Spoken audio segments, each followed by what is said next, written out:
Everybody, I hope you all are doing very well.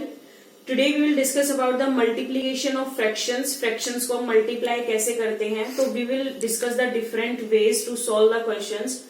The first question of the first question from the second exercise is represent diagrammatically. हमें multiplication given है fractions की और हमें उसको diagrammatically हमें represent करना है. तो हम कैसे करेंगे? See. First part is 2 into 2 by 3 is equal to 1 is to 1 by 3. तो सबसे पहले आपको ये देखना है कि लेफ्ट हैंड साइड में जो गिवन फ्रैक्शन है उसमें टोटल पार्ट्स कितने हैं. टोटल पार्ट्स का मतलब है कि जो हम डिनोमिनेटर में नंबर लिखते हैं. 2 by 3 का मतलब क्या है कि कोई ऐसा फिगर है जिसमें टोटल 3 पार्ट हैं और जिसके 2 पार्ट्स जो हैं वो सेम हैं यानी कि शेडेड हैं. तो इसको हम कैसे शो करेंगे?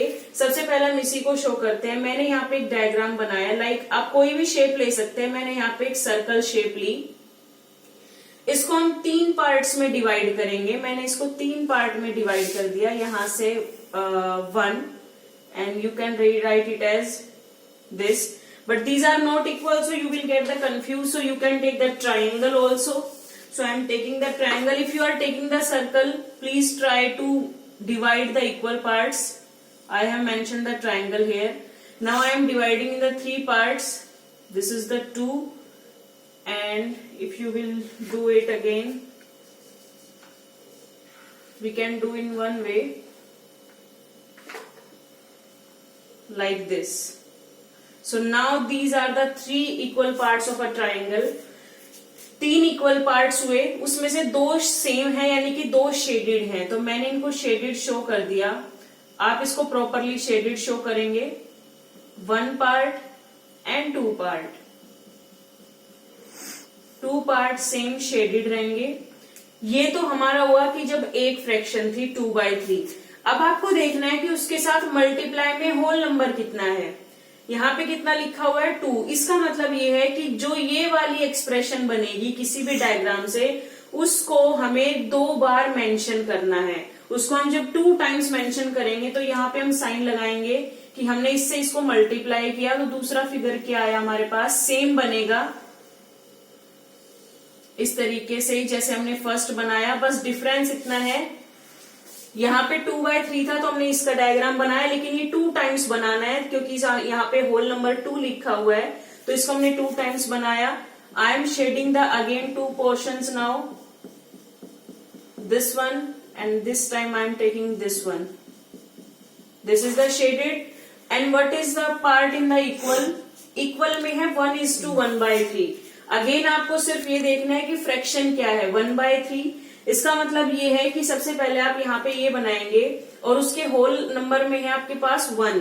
तो 1 is to 1 by 3 जब आपके पास आंसर आया तो उसका मतलब ये है कि आपके पास एक पार्ट तो कंप्लीट है. दैट मीन्स कि जो पूरा फिगर बनेगा एक तो पूरा शेडेड बनेगा. दूसरे फिगर के आपके पास 3 में से सिर्फ एक पार्ट शेडेड रहेगा. तो इसको हम कैसे बनाएंगे? Like this we will do. This is the triangle. I am dividing in the 3 parts. Now complete we will shade here because it is mentioned that 1 as a whole number. इसको हमने complete shade किया. I will give you the reason why we are shading the complete. Next is 1 by 3. 1 by 3 means कि triangle के 3 parts में से सिर्फ एक part को हमें यहाँ पे शेडेड शो करना है. यहाँ पे हमने इसको कंप्लीट शेडेड क्यों किया? उसका रीजन ये है कि आपके पास ये नंबर है 5 by 4. जब भी आप इसको मिक्स्ड फ्रैक्शन में कन्वर्ट करते हो तो आप क्या करते हो? आप न्यूमरेटर को डिनोमिनेटर से डिवाइड करते हो. 4 1s are 4, 1 is the reminder. तो 1 यहाँ पे बना होल नंबर. अब हमने इसको पूरा शेडेड क्यों किया? क्योंकि ये यहाँ पे जब हमने सॉल्व किया तो 1 पे पूरा डिवाइड हुआ. 5 4 से बड़ा है दैट डजेंट मैटर, लेकिन 4 पे तो पूरा गया. 4 1s are 4 यानी कि एक पोजीशन ऐसी आई जिसपे ये पूरा डिवाइड हुआ और तब जाके रिमाइंडर बचा. इसका मतलब ये है कि जिसपे ये पूरा डिवाइड होगा उतने पार्ट को हम इसको कंप्लीटली शेडेड मेंशन करेंगे. So in this way you will solve the first question by represent all the fractions by diagrammatically. So you will do all the questions of the first part like this. Now I am starting the second question. Now the second question is multiply the fractions and write in the simplest form. हमें सबसे पहले multiply करना है और उसके बाद उसको simplest form में लिखना है. तो first part I am solving here 2 into 3/4.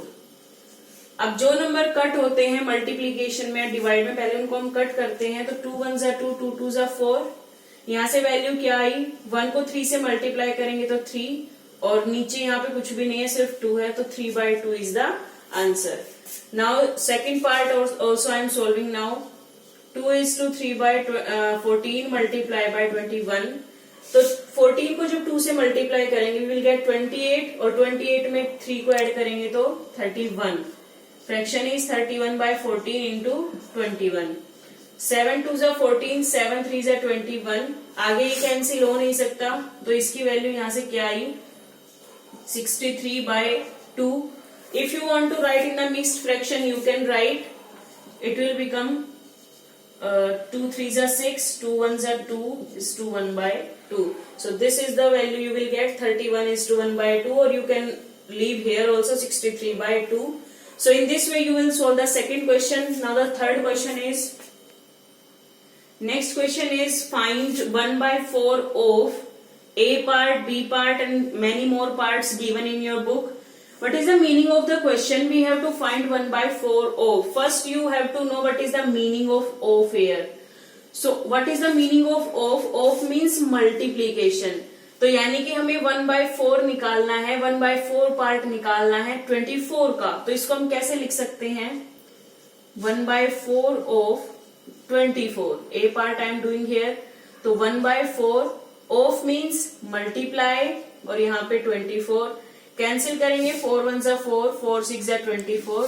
That means answer is 6. यानी कि जब हमने 24 का 1/4 हमने फाइंड किया तो वैल्यू क्या आई यहाँ पे 6. Now B part is 1/4 of 9 is to 1/2. तो 1/4 of means multiply. 9 को 2 से मल्टीप्लाई किया 18, 18 plus 1 is 19, 19/2. अब कोई भी नंबर कट नहीं होता. आप ध्यान रखें कि डिनोमिनेटर को डिनोमिनेटर से हम कट नहीं करते, मल्टीप्लाई करते हैं. So you can't cancel it is by 2 and 2 2 जा 4. That will be wrong. सो अब इसको डायरेक्ट मल्टीप्लाई करेंगे इट विल बिकम 19/8 और you can convert in the mixed fraction also. So you can write 8 2 जा 16 and it is 2 is to 3/8. So in this way you will solve the third question. Now I am doing the fourth question. Now I am starting the fourth question. I am reading the statement of question 4. Question 4 is Vinita completed 5/6 of her homework on Saturday. Vinita जो है वो अपने पूरे homework का 5/6 part Saturday को complete करती है. तो यहाँ पे हम स्टेटमेंट लिखेंगे Vinita completed homework on Saturday. Saturday को उसने कितना होमवर्क कंप्लीट किया है 5/6 ऑफ होमवर्क. यानी कि अपने होमवर्क का कितना पार्ट कंप्लीट किया है उसने 5/6 पार्ट. हमें ये बताना है कि उसने कितना काम जो है वो संडे के लिए छोड़ दिया. यानी संडे को वो कितना काम करेगी. If you want you can't right this here. You can right only 5/6 part. अब हमें क्या बताना है, हमें बताना है सैटरडे के लिए उसने कितना काम छोड़ दिया या सैटरडे को वो कितना काम करेगी. सो आप यहाँ लिखेंगे work left for Sunday. Sunday के लिए उसने कितना काम छोड़ दिया वो हमें निकालना है. अब ये आपको पता है कि कोई भी क्वांटिटी जो होती है स्टैंडर्ड पार्ट में वो अपने आप में 1 होती है. दैट मीन्स टोटल जो पार्ट होता है वो पूरा कितना होता है 1 होता है. और 1 के जब हम पार्ट्स करते हैं तो वो अलग अलग फ्रैक्शंस में हमारे पास बन के आते हैं. तो अब हमें ये पता है कि किसी होमवर्क में से विनीता ने 5/6 पार्ट कंप्लीट कर लिया तो उसे कितना पार्ट कंप्लीट अब करना है. तो कितना यानी बचा है तो वो हम कैसे निकालेंगे टोटल होमवर्क में से जो कि 1 हमने माना है उसमें से हम 5/6 को क्या करेंगे, माइनस करेंगे, क्योंकि इतना पार्ट वो कर चुकी, तो बचा कितना, रिमेनिंग पार्ट के लिए माइनस करेंगे। 6 यहाँ पे एलसीएम आएगा, तो 6 को जब 1 से मल्टीप्लाई करेंगे तो 6 - 5 यू विल गेट 1/6, यानी 1/6 पार्ट जो है उसने कब के लिए छोड़ दिया, ये उसने छोड़ दिया संडे के लिए, which she will complete on the Sunday. So fourth question is like this. In the same way, fifth question is also in your exercise. So you will practice for the complete exercise for the practice. Until then, stay safe. Thank you.